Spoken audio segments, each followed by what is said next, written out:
Ok, buenos días a todos. Aquí estamos de nuevo con el propósito de aprender más cada día acerca de nuestro Señor Jesucristo, alabarle, adorarle y bueno, qué rico es estar los hermanos juntos. Uno espera un domingo con ansia, como que le hace falta. Yo creo que va a haber que reunirnos otro día, una semana más adelantico, y a las personas que a través de las redes o los canales, un saludo muy especial a todos donde nos estén escuchando, donde nos vayan a mirar. Les quiero enviar un saludo a mi tío Libardo Pineda allá en San Marcos, que se está también acercando por estos medios al Señor. Y bueno, vamos a orar. Señor, te doy gracias, Padre Santo, por este momento tan especial y el privilegio, Señor, que me has dado de yo, Señor, ser tu mensajero, ser tu colaborador, Padre amado, porque eres tú el que habla, Señor.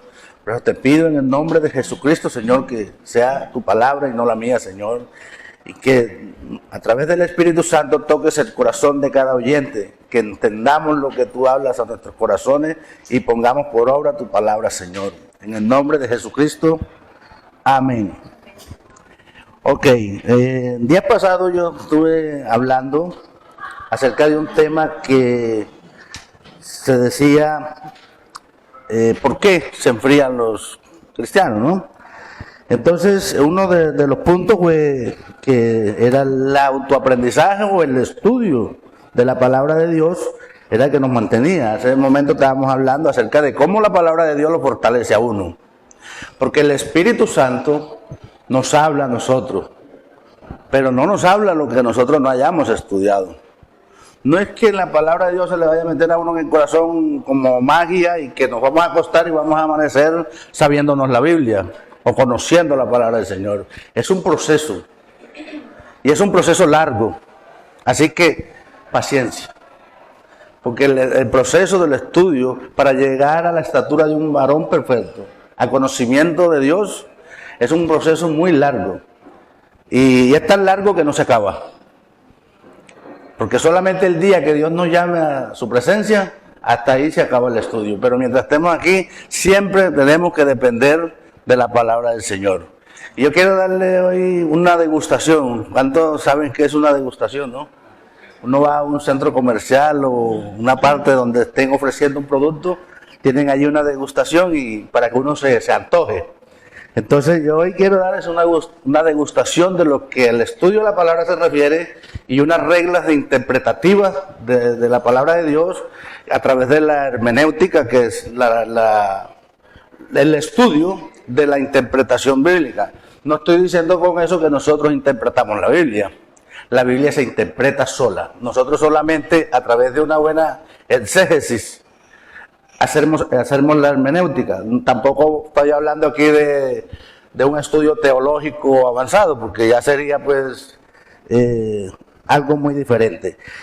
Algo que quiero resaltar y es que hay que tener en cuenta que la predicación es algo diferente a una enseñanza. No es lo mismo enseñar que predicar. Para mí personalmente, los púlpitos en las iglesias son para predicar el evangelio del Señor. Pero como acá todos somos cristianos ya, ¿o no? ¿Hay alguno que todavía no sea cristiano? Entonces ya sabemos, entonces vamos a dar un poco de enseñanza de cómo vamos a estudiar la Biblia y qué es lo que debemos de hacer a tiempo de que estamos leyendo la Biblia, cómo leer la Biblia, cómo estudiar la Biblia, cómo memorizar la Biblia. Amén. Porque no vamos a leer por leer. Alguien dijo, no, es que yo leo la Biblia cuando yo la cojo y abro, y donde abro, ese texto lo leo y eso hago ese día.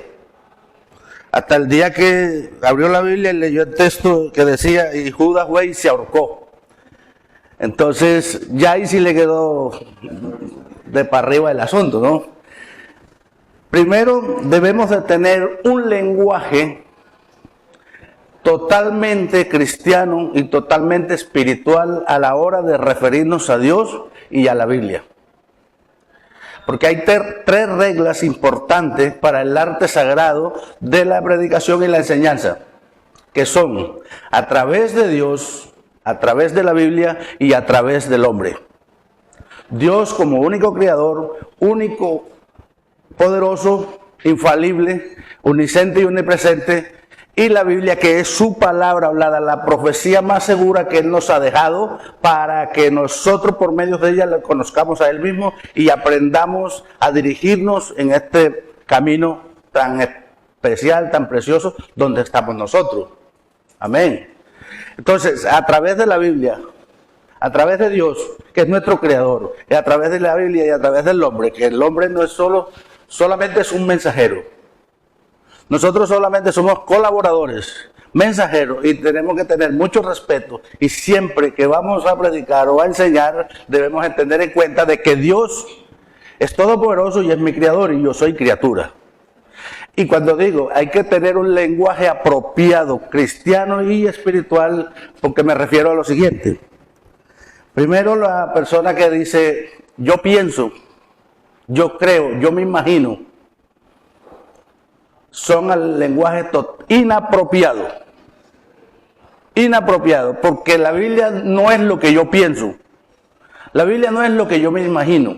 La Biblia no es lo que yo creo. He visto grupos cristianos que se reúnen, entonces el líder moderador lee un versículo bíblico y para compartir con todos dice, bueno, ahora vamos a preguntarle a cada uno, ¿usted qué piensa de este versículo bíblico? ¿Qué cree usted que es lo que Dios quiere decir aquí? Totalmente erróneo, equivocado. Porque no es lo que Dios quiere decir, es lo que dice. Dios no quiere decir, dice. Y es su palabra escrita, es la Biblia, la voz de Dios, el cual yo tengo que respetar y aceptar, gústeme o no me guste, es su palabra. Así que no es lo que yo pienso, no es lo que yo creo. Entonces, cuando nos referimos a la Biblia y leemos un versículo bíblico, la palabra, yo creo que aquí lo que dice el Señor, no es lo que yo creo. Lo que yo creo no vale. Es lo que Dios dice. Es lo que el Señor dice, tampoco es lo que yo pienso que dice. Cuando a mí me preguntan, ¿usted qué piensa que Dios está hablando aquí? Es que a Dios no le importa lo que yo piense. Lo que yo piense no vale nada. Aquí vale lo que Dios dice en su versículo. Acéptelo yo, no lo acepte, ahí dice lo que Dios nos está hablando. ¿Correcto? Ese es el lenguaje apropiado. Yo no creo, yo no pienso y no me imagino lo que dice Dios, la Biblia. Es lo que dice y punto. La aceptemos nosotros o no la aceptemos. ¿Correcto? Entonces, hay palabras en el Antiguo Testamento que se cumplieron en la venida del Señor Jesucristo. Mucha parte del Antiguo Testamento, como dice Pablo en el capítulo 2 de Colosenses, era sombra de lo que había de venir. Hubieron profecías por Isaías, por David, por Moisés, que se cumplieron en Jesucristo. Hay palabras que nosotros hoy no las tenemos en cuenta como iglesia para cumplirlas. Y le voy a decir, el Levítico en el libro sacerdotal, que se llama, dice que la mujer cuando tenían periodo, la sacaban del campamento y hasta que no se le pasaba, no podía volver porque era inmunda y cualquiera que se estaba con ella era inmundo junto con ella. Entonces, esas son palabras que usted cree que las debemos tener en cuenta para cumplirlas hoy. Por supuesto que no. Pero hay palabras que sí podemos cumplir hoy y es para hoy. Y aparte de que sí es para hoy, viene con un ingrediente diferente y con mucha más importancia. Por ejemplo, no adulterarás. Esa palabra que está en Éxodo 20, no solamente es para cumplirla hoy, sino que viene con más firmeza ahora en la gracia. Porque dice el Señor Jesucristo, oíste que fue dicho, no adulterarás. O sea, se castigaba solamente el hecho físico, cuando se cometía el hecho físico. Pero ahora dice el Señor Jesucristo, oíste que fue dicho, no adulterarás. Pero yo digo, no está diciendo, hoy es diferente, dice el Señor Jesucristo. Yo digo que cualquiera que mire con deseo a una mujer y la codicia en su corazón, o sea que es más tremenda ahora demanda más santidad, porque nos están hablando ahora en el nuevo pacto de promesas espirituales y de una vida eterna. Por eso es que la santidad demanda más compromiso del ser humano que se acerca a Jesucristo. ¿Correcto?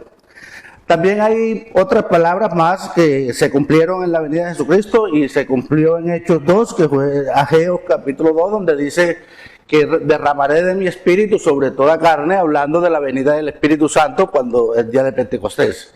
Entonces, son palabras que hay que tener en cuenta. Otras cosas, otras palabras de Dios que no se me desesperen, que ya vamos paso a paso. Yo quiero...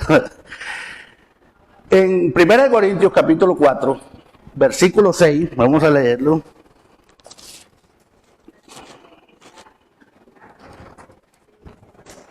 Primera de Corintios, capítulo 4, versículo 6. Dice el Señor: pero esto, hermanos, lo he presentado como ejemplo en mí y en Apolos, por amor de vosotros, para que en nosotros aprendáis a no pensar más de lo que está escrito. No sea que por causa de uno os envanezcáis unos contra otros. Ese es un consejo. Lo mismo está en Colosenses, en el capítulo 2, versículo 19. Pasa unas cuantas paginitas más y lo va a encontrar. Colosenses capítulo 2, versículo 19. Bueno, 18, 19. Dice de la siguiente manera: nadie os prive de vuestro premio, afectando humildad y culto a los ángeles, entrometiéndose en lo que no ha visto, vanamente hinchado por su propia mente carnal, y no haciéndose de la cabeza, en virtud de lo que todo el cuerpo, nutriéndose y uniéndose por las coyunturas y ligamentos, crece con el crecimiento que da Dios. Amén. Entonces nos está diciendo que no nos dejemos afectar, ni nos dejemos quitar la libertad que tenemos en Cristo Jesús, porque hay personas con su mente vanamente hinchada, se entrometen en cosas que no han visto. En el libro de San Juan, el Evangelio de San Juan, dice en el último versículo, en la última parte del libro, que muchas cosas más hizo Jesucristo, que si se escribieran no alcanzaría el mundo entero para echar los libros que se escribieran de lo que hizo el Señor. Y hay gente que son expertos en meterse en lo que no han visto y piensan mucho más allá de lo que está escrito, cuando la palabra que Dios nos dejó escrita, la profecía más segura, según el apóstol Pedro, en el capítulo 2 de segunda de Pedro, nos dice que es la profecía más segura, la que tenemos. La Biblia, la palabra de Dios, toda la revelación y todo lo que Dios quiere que usted y yo sepamos para servirle de una manera eficaz, está aquí. Lo que pasa es que es mejor escuchar vanidades, escuchar filosofía y huecas sutilezas que estudiar la Biblia. Cuando a mí me ofrecen algo fácil, es porque no es tan bueno. Porque lo bueno cuesta, y cuesta estudiar la Biblia, porque demanda tiempo. Y hay personas que se entrometen en lo que no han visto. Y le voy a dar unos ejemplos bíblicos. Por ejemplo, el apóstol Pedro, cuando viene el día de Pentecostés, que reciben el Espíritu Santo, lanza su primer discurso. Está en el capítulo 2 del libro de los Hechos. ¿Correcto? Y dice que Pedro se levantó y predicó el Evangelio de Jesucristo. ¿Y cuántas personas aproximadamente se convirtieron? ¿Creyeron? Dice que aproximadamente 3,000, no dice que fueron 3,000. Y esa es una de las reglas interpretativas. Un símil hay ahí. Dice, la palabra como siempre es un símil, casi por lo regular. Como 3,000. Bueno, ¿qué es meterse en lo que uno no ha visto? Les pregunto, ¿cómo hizo Pedro o cómo hicieron más de 5,000 personas para escuchar a Pedro si no había megáfono y no habían altoparlantes? Ahí está la pregunta. ¿Cómo hicieron para escucharlo? Porque mire que en un auditorio de 20, 30 personas ya uno necesita casi que un micrófono porque no lo alcanzan a escuchar casi. Además estaban al aire libre. ¿Cómo hicieron? Es importante saber cómo lo hizo. ¿O cómo hicieron? Ese es meterse uno en lo que no ha visto ni está escrito. No es importante. Lo importante es que predicó el Evangelio de Jesucristo y debemos de basarnos y meternos solamente en lo que el Señor nos está diciendo. Ya lo otro se lo dejamos al Señor. Porque hay muchos milagros que hizo Dios, que hizo el Señor, que no están escritos. Dice la palabra del Señor. Entonces yo no me voy a meter allí a pensar, a tirar cabezas de cómo pasó. Pero yo sí escucho a gente formando una doctrina de esto. También hay otra pregunta muy importante. En el capítulo 3 del libro del Evangelio de Mateo, de San Mateo, dice que Juan el Bautista dice: yo vine para darles bautismo de arrepentimiento. Para arrepentimiento. Y le dice: ¿quién nos enseñó que debían de arrepentirse manadas de víbora? Arrepentidos porque el reino de los cielos se ha acercado. Y dice que bautizaba para arrepentimiento. Pero ahí mismo, un versículo más adelante dice: y vio cuando venía el Señor Jesús a donde Juan, a que lo bautizara. Y le dijo: tú vienes a mí para que yo te bautice.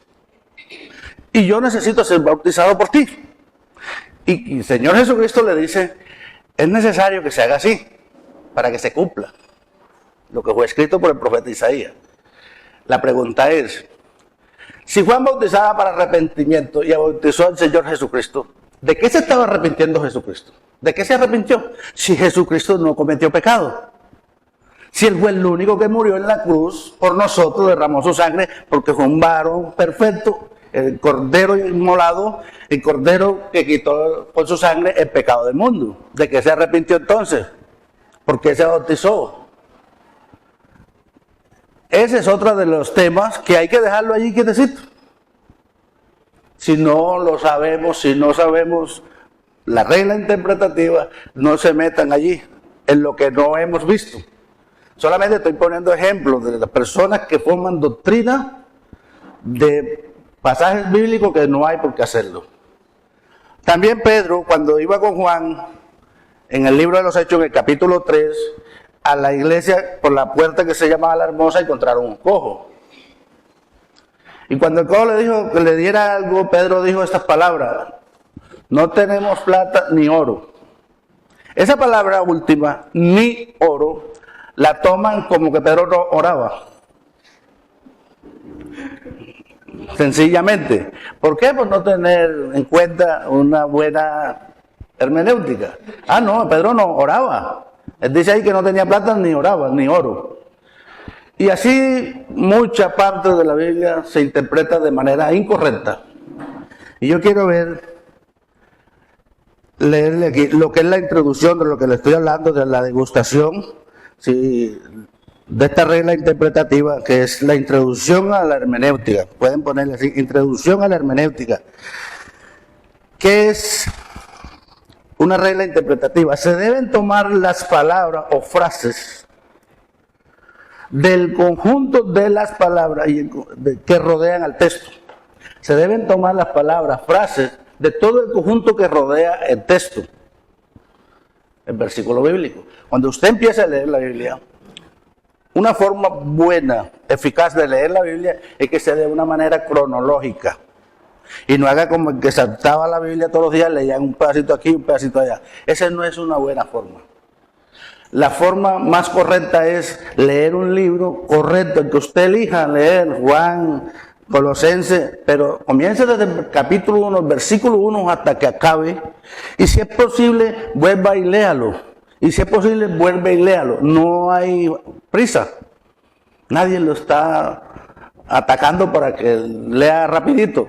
Y cuando encuentre un versículo que le llama la atención, que le va a hablar Dios, entonces mire a ver las palabras que rodean el texto. Porque hay palabras que por mucho tiempo hemos entendido de una manera y no dicen eso, sino otra cosa. Y uno de esos versículos bíblicos está en San Juan capítulo 5, versículo 39.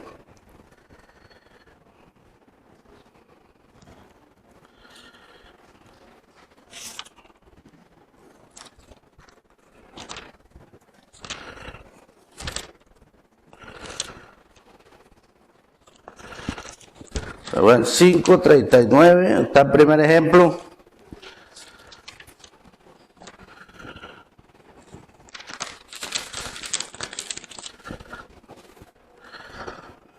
Dice, escudriñad las Escrituras, porque a vosotros parece que en ellas tenéis la vida eterna, y ellas son las que dan testimonio de mí. Bonito versículo, ¿sí o no? Escudriñar las Escrituras. Entonces, cuando una persona va a enseñar de que se debe de estudiar y a motivar para estudiar las Escrituras, como lo estamos haciendo ahora, ¿este versículo cree que es correcto para motivar a la gente a que estudie las Escrituras? No. Porque el versículo aquí no me está mandando a mí a que le diga a la gente que estudie. Está hablando de otro asunto.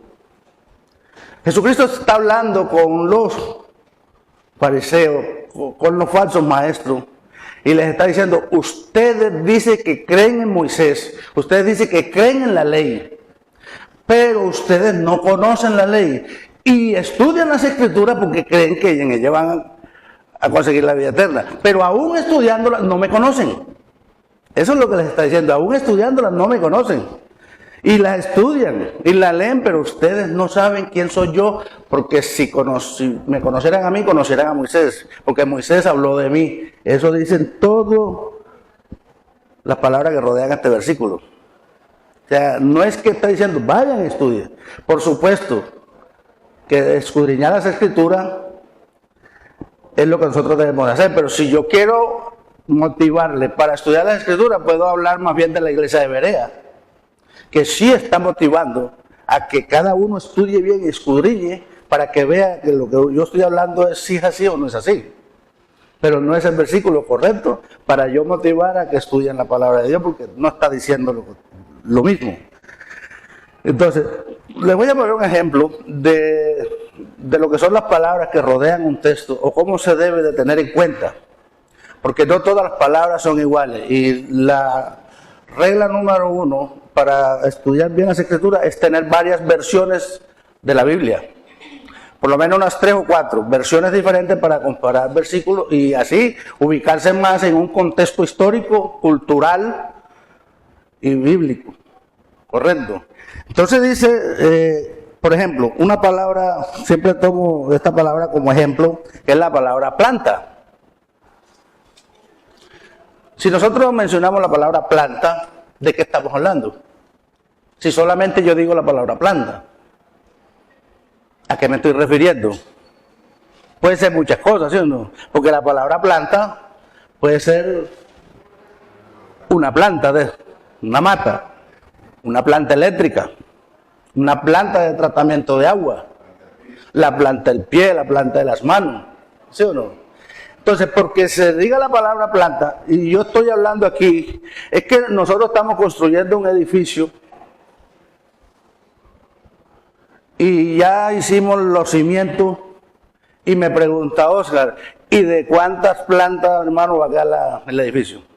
Mencionaba la palabra planta, ¿sí o no? Pero, ¿por qué yo sé de qué estamos hablando? Por las palabras que ya antes fueron mencionadas. Hablé de columna, hablé de edificio, de edificación. Cuando aparece la palabra planta, por supuesto, ya sabemos a qué se está refiriendo. Así mismo el versículo bíblico. Cuando miramos el contexto, todo lo que rodea el texto, nos vamos a fijar a qué está apuntando la palabra. Entonces no podemos hablar de, mire, estamos nosotros con el agrónomo estudiando cuántas, para hacer un cultivo grande de maíz, y entonces ahí aparece, ¿y cuántas plantas piensan sembrar? Entonces ya sabemos que no estamos hablando de una planta eléctrica, sino de una planta de maíz.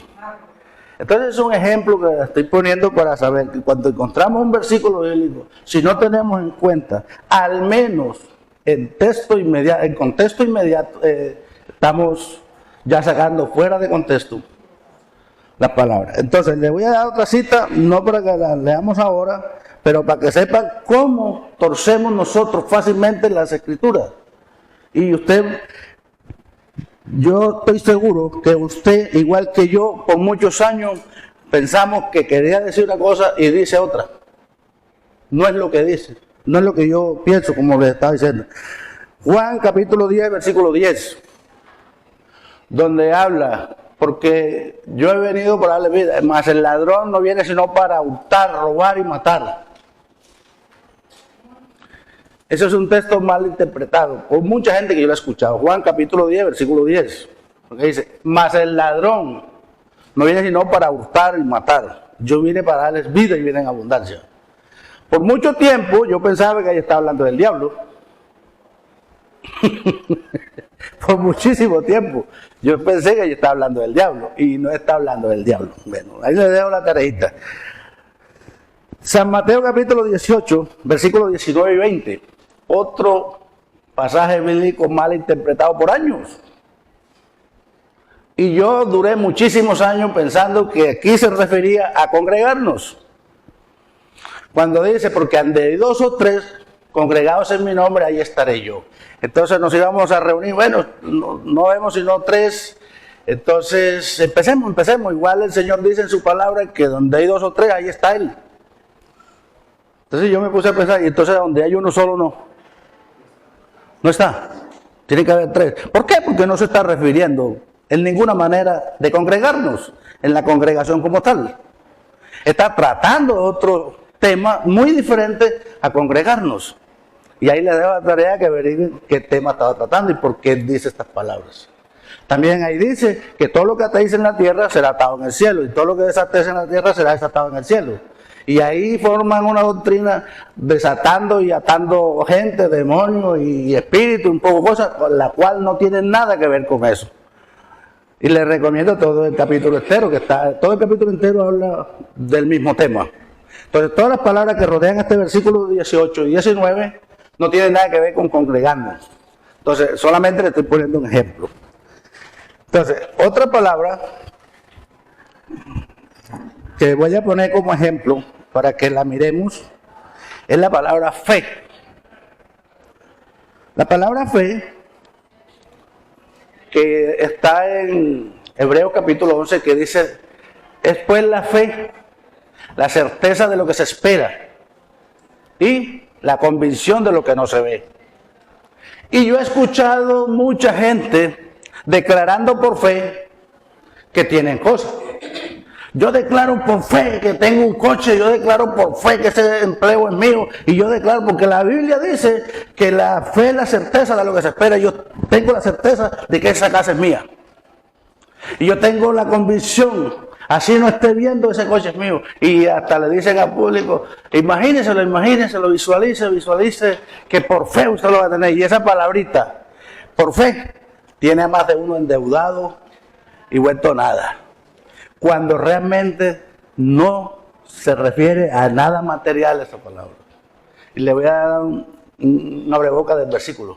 ¿Usted ha visto a Jesucristo en persona? ¿Cuántos lo han visto en persona? Pero está convencido que está, ¿no? Está convencido que está. Esa es la convicción de lo que no se ve. Que aunque no hemos visto al Señor Jesucristo, nosotros le entregamos nuestra vida y tenemos toda nuestra confianza puesta en Él. Esa es la fe de la que habla ahí. Y la certeza de lo que se espera no es lo que se espera materialmente, es la certeza que tengo yo de la vida eterna. De esa vida eterna que Dios me ha regalado a mí por su gracia. Esa es la certeza que yo debo tener. Ahí no está hablando de nada material.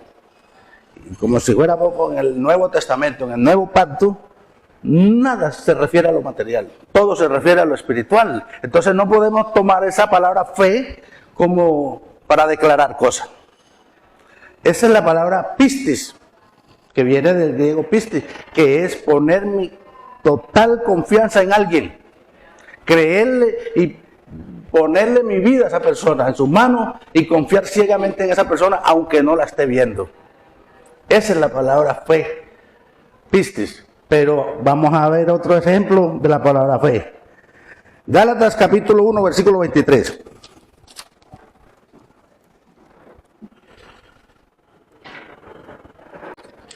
Estamos hablando aquí del apóstol Pablo. Gálatas capítulo 1, versículo 23, nos dice el Señor: solamente oían decir aquel que en otro tiempo nos perseguía y ahora predica la fe que en otro tiempo asolaba. Esa palabra fe aquí, si usted la toma para hablar de la fe de salvación, no está bien. Porque esta palabra fe aquí no es la fe para salvación. Es más, en la traducción, y si leemos la traducción actual, dice el evangelio. Está hablando del evangelio que en otro tiempo asolaba. No la fe, el evangelio. Dice aquí, vea, en otro tiempo, solamente oían decir aquel que en otro tiempo nos perseguía, ahora predica el evangelio que en otro tiempo asolaba. La palabra ahí fe no es la fe para salvación. O sea que si vamos a hablar de salvación, de la fe que tiene la tilde en la E, no es esta. Entonces mire cómo, ¿qué hacen muchas personas cuando van a enseñar o a predicar? Dicen, voy a hablar de la salvación. Y se van a la concordancia y aparece la palabra salvación por ahí unas 100 y pico veces. Y escogen 10 palabras de salvación y no se van y las estudian, no analizan el contexto, no analizan cada palabra fe. Y cuando van a predicar ponen palabras donde no las deben poner. Y eso es lo que pasa cuando nosotros no aprendemos bien y no estudiamos correctamente la Biblia. A menos aceptablemente. Hechos, capítulo 17, versículo 31. Solamente son ejemplos. 17:31, solamente ejemplos. No está, esto es solamente en la degustación para que nos animemos. Dice versículo 30 y 31. Yo dije 31. Hechos. Pero Dios, habiendo pasado por alto los tiempos de esta ignorancia, ahora manda a todos los hombres en todo lugar que se arrepientan, por cuanto ha establecido un día en el cual juzgará al mundo con justicia por aquel varón a quien designó, dando fe a todos con haberle levantado de los muertos. Aparece la palabra fe. Otra vez. Dando fe. Esa palabra dando fe, usted la conoce. Lo que aquí rodea la palabra. Cuando a mí me preguntan, hermano, ¿usted lo conoce? Y es que le quiero dar empleo al varón, ¿usted lo conoce? Yo doy fe de que ese hombre es un gran trabajador. O sea, yo doy mi palabra de que así es. La palabra fe aquí no es la fe para salvación tampoco. O sea que la podemos tomar, pero no para hablar de salvación, porque no es la fe que nosotros imaginamos. Entonces, son solamente ese ejemplo. Cada vez que nosotros vamos a estudiar y encontramos una palabra, la tenemos que analizar muy bien, porque si no vamos a estar fuera de contexto. En el capítulo 6, versículo 7, del mismo libro de los Hechos, tenemos otro ejemplo. Y ahora sí nos estamos demorando,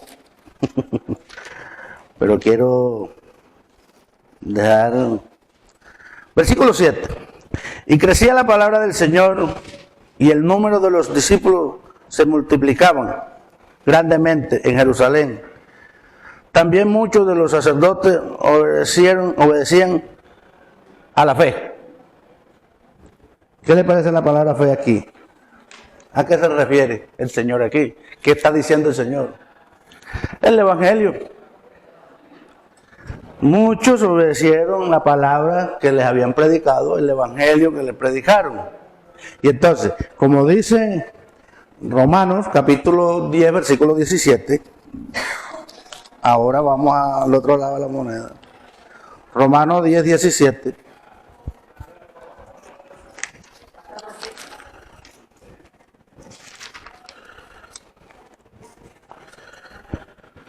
Dice el Señor, Así que la fe es por el oír, y el oír por la palabra de Dios.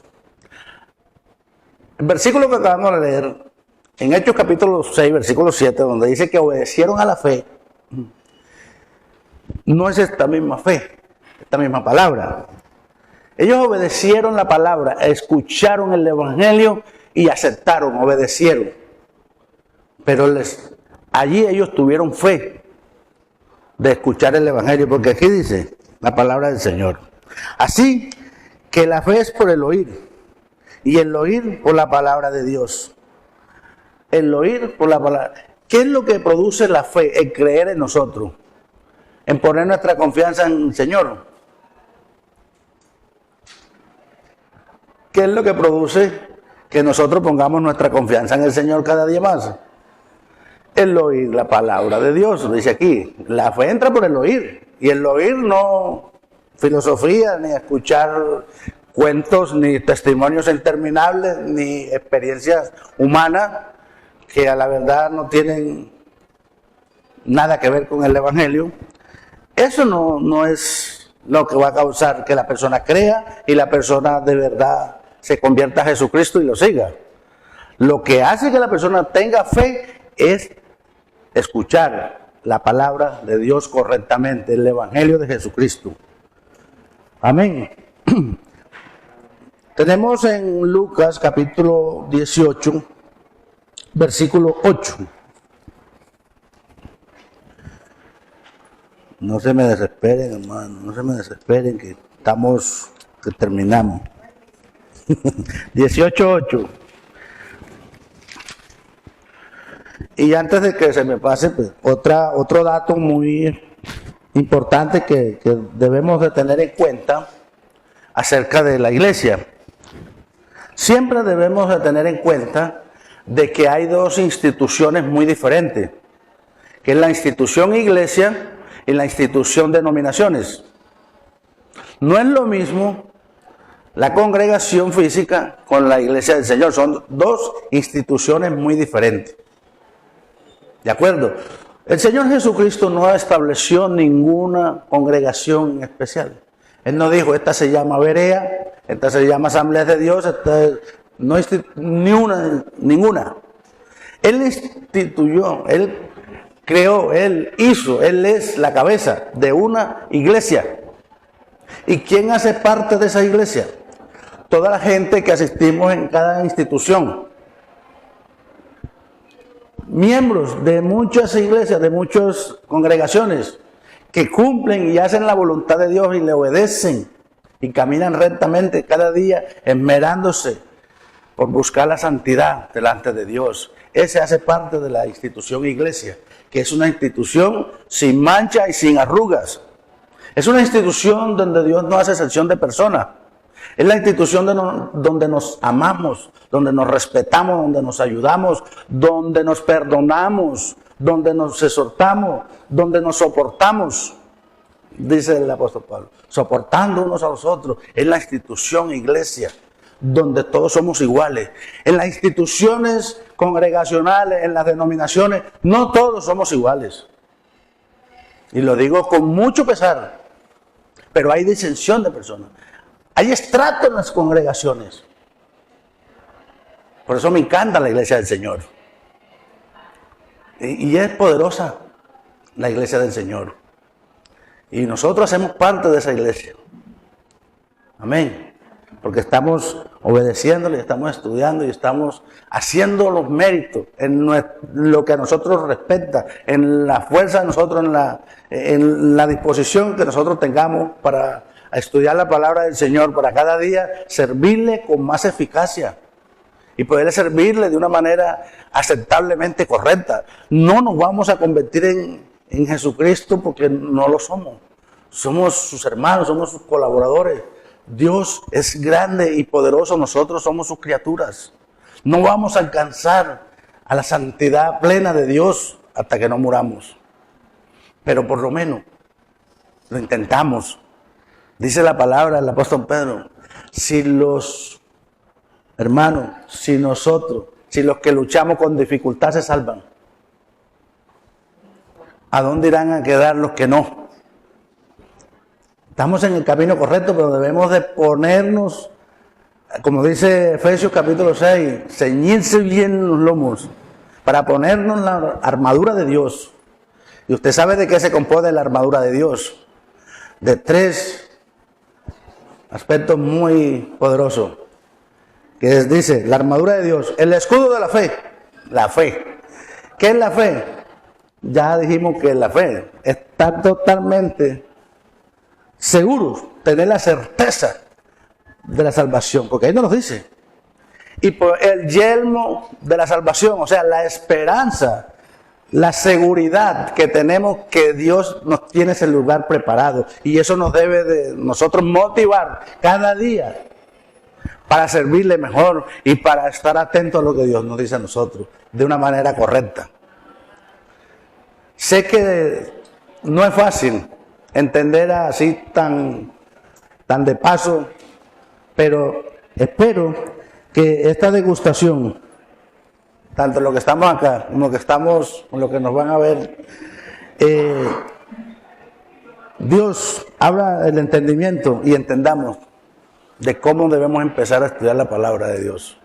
Si usted quiere estudiar la palabra de Dios, lee la Biblia, así como le digo, de una manera sistemática. Tome una carta, un libro y léalo versículo por versículo. No tiene afán, es que no haya afán para estudiar la palabra de Dios. Es que usted no necesita leerse la Biblia enterita 3 veces mensuales. Nada hace, porque la Biblia no es una historia humana, ni tampoco es un amuleto. La Biblia es la palabra viva de Dios, es la vida en sí que Dios nos da a nosotros, de una manera sistemática. Para estudiar la Biblia, lo que estamos haciendo, no solamente leerla, sino tomar un versículo, analizarlo, preguntar, ¿por qué dice esto aquí? ¿Por qué esto aquí así? Hay muchas preguntas, por supuesto, hay muchos milagros que Dios hizo en la Biblia. Yo no me enfoco en lo que son doctrinas generales. No quiero meterme en lo que yo no he visto, ni más allá de lo que está escrito. Esa polémica de que Jesucristo no murió un viernes, otros dicen que sí y se meten en polémica, otros que las calles de oro, el oro es de 24 quilates y otros dicen que de 18, otros dicen que de 14, otros dicen que Jesucristo no resucitó un domingo, sino un sábado por la tarde. ¿Ustedes creen que eso edifica en algo? Eso no edifica nada. Vea usted gente con esas polémicas. Hay gente que están estudiando la edad preadánica. ¿Usted sabe qué es la edad preadánica? Por eso escucha usted científicos diciendo que encontraron el hueso de un dinosaurio de 500 años. ¿De dónde sacan 500 millones de años?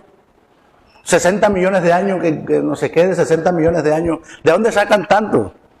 Si el mundo no alcanza a llegar a 10.000 años de fundado.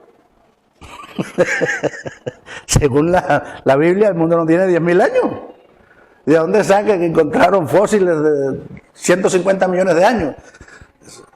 Hinchado por su propia mente carnal. Y tienen seguidores, y muchos.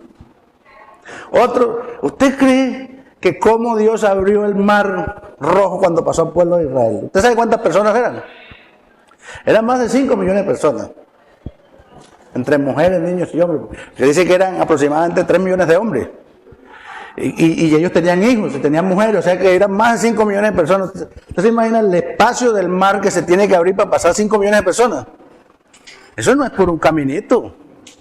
Bueno, yo he escuchado gente hablando de que midiendo, haciendo medidas, tomando medidas geométricas, que tienen que ver con la numerología, que las letras, que la T, que no sé qué, y se meten. Predicamos el Evangelio de Jesucristo y enseñamos a las personas a que permanezcan amándole. No es tan complicado el asunto. Nosotros lo hacemos complicado por no tener un aceptable conocimiento de las Santas Escrituras. Vienen y nos embolatan con palabras persuasivas y huecas sutilezas, que lo hacen con astucia, es para enriquecerse, para manipular a un pueblo ignorante, porque ellos no lo enseñan. Pero la ira de Dios se revela desde el cielo contra tales personas que retienen con injusticia la verdad. Y por último, bueno, otro ejemplo. Por ejemplo, Salomón. La palabra no adulterarás está en Éxodo 20, donde Dios le da a Moisés los 10 mandamientos, ¿cierto? Salomón viene mucho después. y porque tuvo más de 700 esposas. Ahí se las dejo también. Ahí le dejo esa para que la estudiemos. Porque Salomón sí tuvo esposas y concubinas y todo ese poco de mujeres. Lo mismo David. Porque a ellos sí se les fue permitido. Eso no está escrito.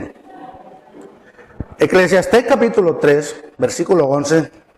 Y ahora sí es verdad que vamos a terminar. Capítulo 3, versículo 11. Dice: todo lo hizo hermoso en su tiempo, y ha puesto eternidad en el corazón de ellos, sin que alcance el hombre a entender la obra que ha hecho Dios desde el principio hasta el fin. Amén. Sin que alcance el hombre a entender, no vamos a nosotros a entender la obra creadora de Dios en su totalidad. Lo que Dios nos permite a nosotros que sepamos es lo que Él sabe que nosotros necesitamos para adorarle correctamente, obedecerle y vivir una vida cristiana aceptable. Amén. Muchas gracias, hermanos. Nos despedimos con una oración. Señor, muchas gracias te doy por esta palabra, Señor, bendito los cielos. Espero que caiga en buena tierra, Señor. Espero que germine, Padre amado, y que nos motivemos a seguir estudiando, Señor, tu palabra correctamente de aquí en adelante. Estamos dispuestos a seguir enseñando a todas las personas, Señor bendito de los cielos, que te ponga delante de nosotros. Estamos para cumplir tu mandato de hacer discípulos, Señor. Somos tus mensajeros, Señor. Pon de nuevo sabiduría, entendimiento en cada uno de nosotros, Padre amado, para seguir en este camino tan hermoso, un camino correcto y recto hacia la meta, que es el supremo llamamiento, que es la vida eterna. En el nombre de Jesucristo, muchas gracias, Señor. Amén. Amén.